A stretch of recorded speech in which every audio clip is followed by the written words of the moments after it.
Howdy folks, welcome to Tuesday's Tips. My name is Kenneth Thomas. On Tuesdays I like to give tips on video photography and lighting. Today specifically we're going to be talking about directional lighting. Okay, I've had several people ask me about lighting and that kind of thing, so I shared some simple solutions for lighting last week, and this week what I wanted to talk about was the direction that you're getting your lighting from. Okay? What I have set up right now is I have two lights, one right over here and one right over here. So they're basically at about a 45-degree angle and facing this way in on me. Okay? So that gives me nice even lighting across both. It also prevents directional shadowing to an extent. It's also something that reduces the glare because the lighting's coming from out here, so any reflections are going to go in the opposite direction. Now, one of the things I'm going to do is I'm going to be moving the lighting around to show you what I'm talking about by different types of directional lighting. So bear with me while I make some of these adjustments, okay? So one of the most common forms of lighting is straight-on lighting. And this would be an example of the straight-on lighting. And as you can see the light now in the reflection on my glasses. Now, this is a decent lighting if you're somebody who's using a one-light setup. This is pretty much what you're going to be doing. You're going to be having that light coming in pretty much from straight ahead of you. The kind of lighting I have allows me to have it a little higher up. If you're using the kind of a ring light or something like that on your phone where it's right over top of or around the camera, that's also great. Ring lights are great, simple solutions for lighting. The thing I don't like about them is that, to me, that one-dimensional light coming in is it kind of creates a very flat look. It's not as interesting necessarily. So that is one type of lighting setup. Now another one that I have seen some folks use. Let me bring this light down. I'm going to have to move my microphone over a little bit. And that's kind of bright, but I want to back up here to give that a little bit less of an impact. Now this is similar to kind of a clamshell lighting. I need to bring this one in a little closer.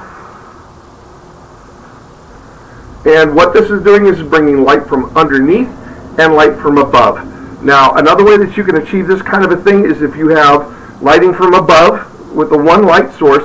You can have a large piece of white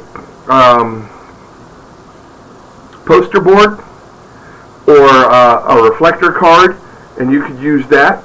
That would actually probably work a little bit better than having a light source that close down in front of you. But, bring this back out. Another way that you can do your lighting, and I'm having a little fun trying to bring this in here where I want it. Another way that you could do your lighting is to have it coming in straight from the sides. Now as you can see, this does create kind of a harsh shadow kind of thing going on where the nose is. Now it is kind of blended out because I have lighting on both sides. Not sure if my lighting is equal. Oop, wrong one.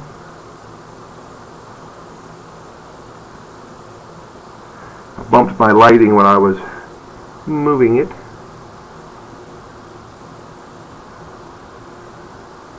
Not that warm. Okay.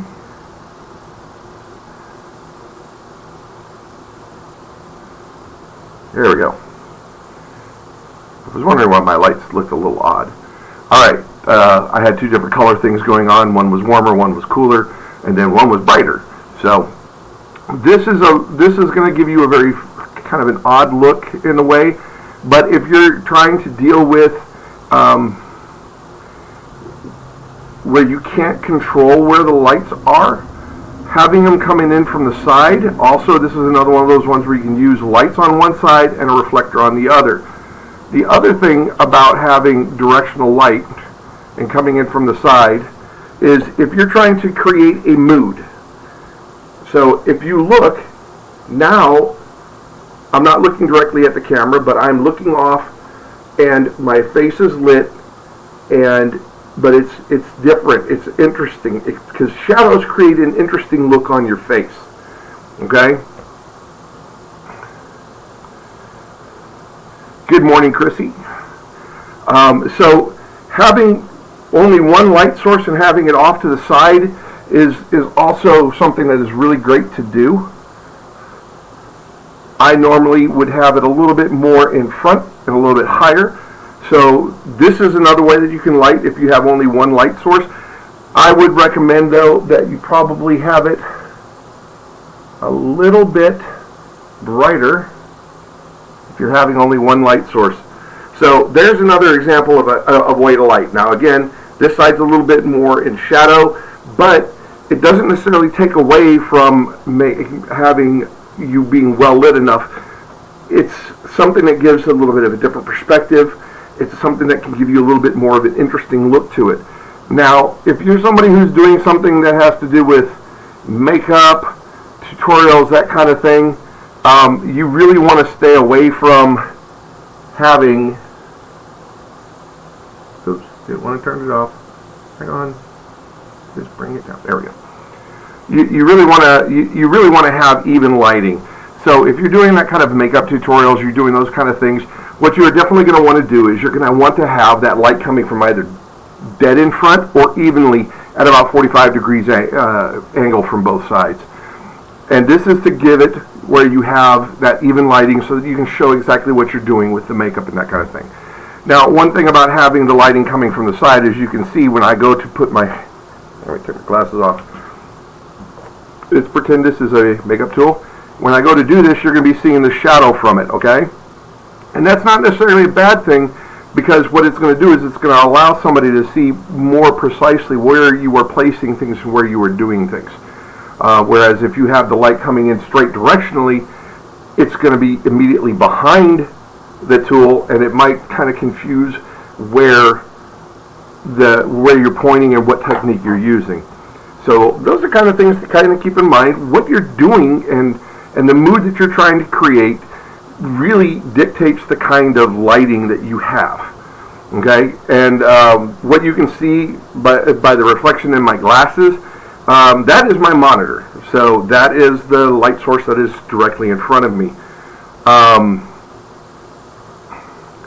My brain is just kind of poof. It's been one of those days, folks.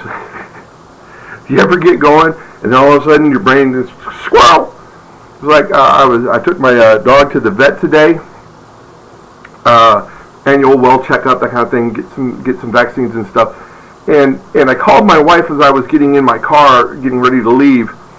And I had something I was going to tell her, but this big kind of a weightlifter, bodybuilder kind of built guy comes in with this little dog. I'm going to say it was either a pug or like it was a dog that was maybe about this size, and he's got like a baby diaper on it, and it just was like, it just struck me as amusing, and it just totally derailed my thoughts, and I couldn't remember what the heck I was going to tell my wife. So she's like, "What are you talking about?" I'm like, "I'm sorry, I don't know why I called, because this guy came in with a dog with a diaper on, and I'm not used to seeing that kind of thing." But yeah, for the most part, when I'm doing the lighting, I'm doing it where I have the lights coming from right here, straight in, and right here, straight in. So I have that 45 degree angle. They're a little bit higher than eye level, so they're up about here. This would be about even with where they are, and they're facing not only at the 45 degree angle, but they're slightly down. So that is what I am using to get the lighting that I have. I really like the way it looks for me. I think it works great for the kind of videos and stuff that I'm doing. So that is what I've been using, folks.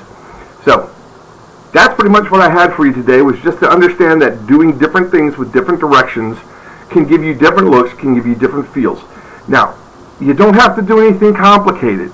You don't have to have 3, 4, 5 lights, because I know a lot of you may have seen some people when they're setting up for like broadcast news and that kind of stuff, they're going to have a light behind them over here, and that's to help separate the shoulder. That's honestly what it's doing. It's just putting a little bit of a light on them so that they stand out from the background. You can do that based on how you're dressed. You can do that with a lot of different things. But in general, you need to have at least one light. Most people tend to do it, for the most part, from either dead end or from just slightly off to the side. I like having the two light system because to me that is what works best for me, and it's what I have. Again, use what you have. Now, if you have specific questions about what's the best way to use the kind of lights that you have, feel free to drop me a comment, and I'll do my best to give you that give you some tips to what you can use that for. The other thing you can do is you can go to solo.2/kwhamas, and then you can send me a message there, and I will be happy to talk to you about some solutions for the types of lighting that you have. And that is pretty much what we have for today, folks. So until tomorrow, or until next time, peace, love, and photography. And remember, everything can make a beautiful image, including you. Have a great afternoon, and peace out.